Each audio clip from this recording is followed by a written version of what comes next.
Hey, what's going on? I'm back again with another video. No, it's not a toy review yet.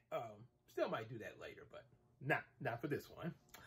And hope I didn't scare y'all too much with my rant about the broken sound wave. Hope I didn't scare you guys. I hope not.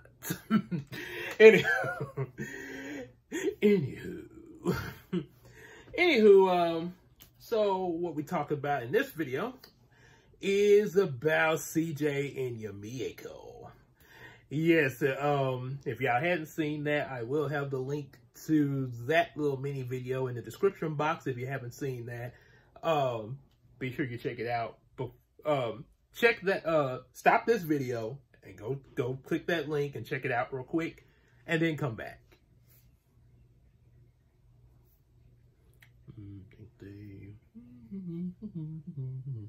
It's a small world of... Okay. All right. Oh, so now you're back. Okay, anyway. So now you've seen it. Hopefully you followed instructions. Because I know some people that won't. Anyway, now for a little clarification and confirmation. That's not CJ. No, she looks like CJ, but that's actually that's one of the characters for Yumeko, Tikari Makuro.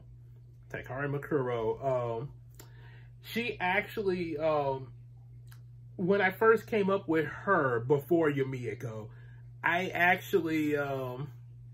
she actually was it was an idea that I had years ago about what if I had a little sister, because what if I had a little sister, you know, to pal around with me and everything. And the reason that thought came to my mind because in 7th grade, I was really fond of the character DW and Arthur. I know some people might think that's kind of weird, like, you're a fan of DW? I am.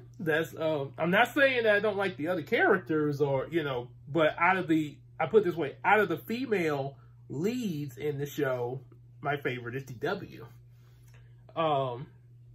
Now, don't get me wrong, there are some episodes where even as a fan, that DW would be like, okay, really, DW, why did you do that? Like the episode when she threw a tantrum over the fact that she didn't get invited to this kid's birthday party. And okay, I get it that maybe, you know, at the age that she's at, okay, that could be possible. But the way they handled that in the episode, the way it was written, didn't really seem, it just kind of came off really, really odd. And I mean, considering DW's character, well, somewhat, yeah, considering how her character is portrayed in most episodes, yeah, and even if that was possible, yeah, I don't think parents in real life would have put up with that much longer, most parents, with that tantrum behavior. I know mine wouldn't. If I was acting like DW in that episode, oh my goodness. Oh, yeah, I'd be straightened out real quick. So, anyway, didn't mean to ramble that long about that. So, yeah, basic point, I did like the DW character, aside the good parts of her. So, when I got into 8th grade, I still watched Arthur a little bit. I eventually got to the point where I said, well, I wish I had a little sister. And I looked in this magazine a while ago. I looked in this magazine back then and saw this picture of this little girl who was eating a biscuit there. Eating a biscuit for a Biscuit commercial. And I was like, okay, I could imagine my little sister looking like that.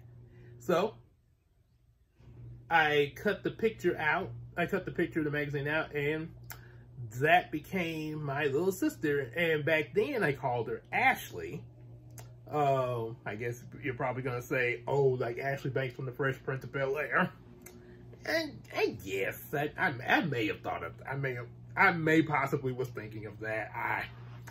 It's a possibility. But anyway, so she was Ashley back then. And when I got to the 9th grade and I met up with Casey and we started role-playing Yu-Gi-Oh! And stuff, I added her as a character in our role plays as the little sister of my character in Yu-Gi-Oh! My character in Yu-Gi-Oh! Was Hiko Makuro, which is also the character for the Yumeko series. So Ashley was then changed to Tiana, or in the Japanese version, Tikari. This is where Tikari comes from now. So now we get to where how that led up to there. Tikari / Ashley didn't really have much of a personality back then, which is like, oh, that's my sister. And that was pretty much it, aside from she likes tea parties and, you know, and is really super smart. Speaking of the super smart part, the origin of Tikari's character in our Yu-Gi-Oh! Role plays was, and bear with me, this was back in high school when I came up with this, so bear with me. This is gonna sound really weird. Y'all can comment on it if you want, but just keep in mind this was in high school. Which y'all would comment anyway, even if I said you couldn't. Anyway, back in that story, my character was like 9 years old at that point, before he met Yugi and the others in the show. 9 years old in the 4th grade. He's coming home with a pizza from Domino's Pizza on a rainy day, and he looks up on the street post and sees Tikari hanging from the street post crying. And she was like 2 years old at this point. Yeah. That's, so, and yeah, first thing probably gonna come to your mind, how is it that a baby, oh, let me do it like Bob Shaw. Wait, how in the world would a baby be hanging up by a street post and nobody notices that? Are you freaking kidding me? Yeah, that's why I say this was back in high school. My writing of logics was not that strong.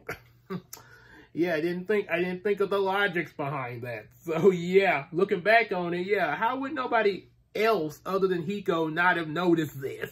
Or better yet, whoever hung Tikari up on the street post, seemed like that would have been noticed. Okay, well, maybe he did it in the dead of night when nobody was out and looking. But still, somebody would have seen a baby from a street post at some point in the day, in broad daylight. Well, anyway, to really screw the logics, Hiko climbs up the street pole to get her, and then there's this moment he gets there, he gets to her, but then the rope snaps, he jumps, catches her, and lands with no problem, and none of them are hurt. We're gonna keep going. I was giving y'all a moment to ask, what the heck? So, yes, feel free to critique. So then they shared a pizza. He got her, so he took her home and they shared a pizza that he had. She ends up eating the whole, she's 2 years old. She ate the whole pizza because she was really hungry. And so Hiko's mom lets, tongue tied. So anyway, the next day comes, you know, they keep Tikari there for safety. And Tikari wants to go with Hiko to school with him. And he's like, you know, I can't take you to school with me. And at some point when he's not looking, Tikari manages to climb in Hiko's backpack. Hiko picks up the backpack and they go to school, and at no point do they notice that Tikari is in his backpack. Yeah. I'm the one that wrote this back in high school, and I'm confused of, wait, a 2-year-old goes in the backpack, how would that? Huh? Oh boy. If I had published this story and Bob Shaw reviewed it, oh my goodness, he would be critiquing the heck out of it. So anywho, they get to the school, and Hiko meets up with Julie, Casey's character. They talk, and then they go to class, and for some reason, Hiko forgets his backpack at the playground. I have no idea how. I know I wrote this, but I still have no idea. Tikari climbs out of the backpack into a cardboard box, which references a episode of Digimon Tamers when Gilmon was in the box, for those of y'all who've seen Digimon Tamers. Goes to the school, and the teacher's like, who's in the, what's up with this cardboard box, student? Pulls it off and reveals it's Tikari, and she somehow escapes. Yeah, so, and then the only other thing I remember happening after that was Hiko and Tikari played in the park, and the scientist who was responsible for hanging Tikari up on the street post just comes out of nowhere and attacks them, and then it's Hiko facing off with the science there. So, yeah, I definitely wouldn't. So, yeah, you're not going to see that with Yumeko series, because that, yeah, is, because I'm telling you, I'm the one that wrote it, but looking back on it, it would be way too illogical, way too silly, and too silly, and also, why? Yeah, so anyway, what we're going to get with the Yumeko series, sorry that took so long, but what we're going to get with Yumeko of Tikari, first of all, one thing to state. Oh, okay, I'll say it later. What we're going to get with Yumeko is that Tikari is actually going to be a fairy. Kind of like what CJ is, CJ, she's a fairy troll. Tikari, yeah, she's going to be a game fairy in the game that Hiko and Brownie have gotten sucked into, Magic Journey. How they meet her is as they're going through the game, Hiko ends up falling into this lake of death.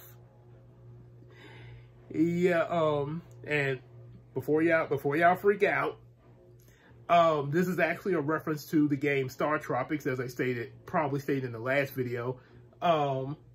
There was in the first level of the first Star Tropics game, you would go through, the different the maze, stuff like that, and then you go to this secret room. There was a medicine jar, which that's what you use to heal your heart points if you need it. So you get the medicine jar, another room opens, you get another medicine jar in the next room, and another room opens up, and you're like, oh, must be a third one. And the minute you jump through this room, I don't know what was on the game maker's mind, why they would make this, and why they thought this was a good idea. But the third secret room, you fall right into a lake and instantly die, with no way of getting around it. It's just instant death. You have no idea that this lake is in the other room. You just end up there the minute you go in there. Yeah. I don't know what's worse. My ideal of what I mentioned earlier with Tikari before now, or their ideal with this. Anyway, so that's what happens to Hiko with the Magic Journey. Brownie's like, Brownie freaks out. He's like, oh my God, Hiko, Hiko, Hiko. And then you hear a voice say like, calm down, just a second. And Hiko is revived. And it's because of Tikari. As the game fairy, she brought Hiko back. Sort of like, you know how when you lose a man in Super Mario Brothers, you know, you start back over again. Or like in the Jumanji, similar, what they reference with in the Jumanji movie. And also, yeah, pretty much that. So this is also a reference to Star Tropics as well. Only difference in Star Tropics, it would be this shaman woman who would bring you back when you lost life or either lost all of your lives and had to start the game over. And she would tell you not to give up. So yes, Tikari, the game fairy that brings him back. And Hiko is really impressed by this, stating, which I have to think a little bit more on how exactly I'm going to write that. But bottom line, he sort of, in a way, meaning like, oh boy, just imagine if I had a little sister like this. And Tikari's like, a little sister? And is sort of intrigued by this. And duly note, when they first meet her in the game as just a game fairy, she's not going by Tikari yet. She hasn't been given the name Tikari yet. So it's when she comes, it's later after they, after Brownie and Hiko do the first level of the game and come back in the real world, that Tikari eventually at some point would come into the real world as well and pretty much ask Hiko about being his little sister, really curious of the little sister concept, and sort of creating a fish out of water story, kind of, because, you know, she's a video game character, so obviously she has not been in the real world before. Yeah, so, and pretty much goes from there. And that's pretty much the base of what I got so far on that. Another thing, when I first came up with Tikari back when she was Ashley, up to the Yu-Gi-Oh role plays, she was black like me, but since she's based off of, well, actually based off of Claire, the one who, our co-writer, who pretty much thinks of herself as CJ, reason why she voices her. It's pretty much based off of her because, yeah, in a way, Claire has kind of become like a little sister to me there. So they got the little sister big brother connection there. So that's what made me get the idea to put that in Tikari. So yep, Tikari, as you saw in those pictures in the other mini video, if you've watched it first, it's gonna be white there. So it's pretty much like pretty much like the Shazam kids that you saw in the Shazam movie. You know, they were, you know, a mix of different ethnicities, somewhat, yeah, some yeah. So yeah, so it's gonna be like that there, and really make her really adorable.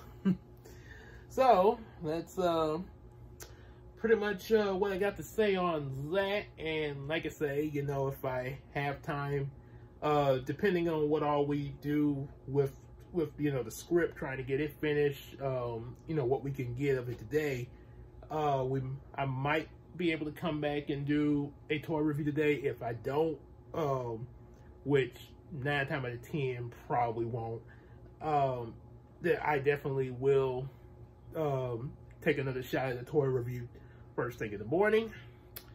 There's something else I wanted to say. Also, another little thing about with the Yumeko series. They, the premise of the first arc is they're trying to rescue Hiko's mother, who has been kidnapped in this game by this mysterious robe man. I'm not going to tell you who the guy is in the robe there. Now, only people I've told about this, I think I may have told Casey. If I hadn't, I probably will at some point. If I hadn't, but I know I've told, obviously, Christina, Queen Tina, and also I've told Claire. So they know about this, but hey, guys, don't spoil it. Don't spoil who's in the robe. As Krunk say in Emperor's New Groove, the angel Krunk, when the devil Krunk was making fun of him, say, "Okay, listen up, big guy. I got 3 reasons why you should just walk away. First of all, look at him. He's got this CC stringy music thing. We've been through this. It's a harp, and you know it.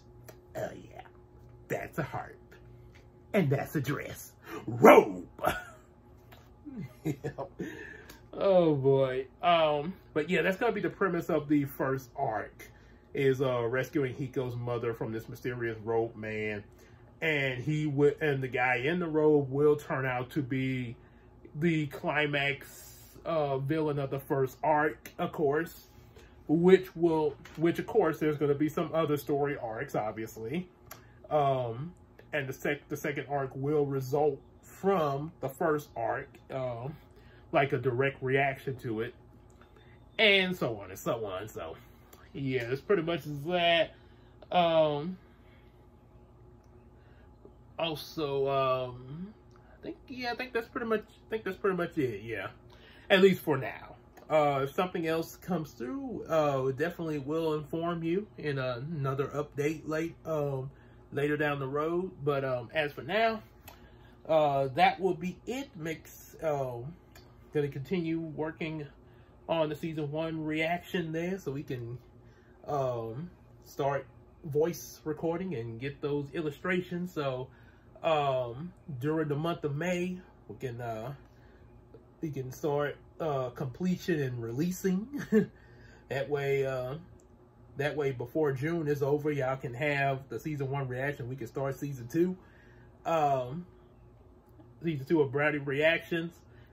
Make sure you definitely stay tuned for hopefully a toy review tomorrow, as well as also live stream. Yep, doing another live stream. And just I sort of got this idea from Zachary, from how he did his last stream. He was doing 2 different books in one stream. So since I do streams on Saturdays and Sundays, we're gonna try that method. We're still gonna do Yu-Gi-Oh! There's quite a bit of Yu-Gi-Oh! To get through, but we're gonna kind of mix it up a little bit. Where I think I'll figure it out when you come to the stream, you'll find out. But like one stream, you're gonna have the continuation of Yu-Gi-Oh!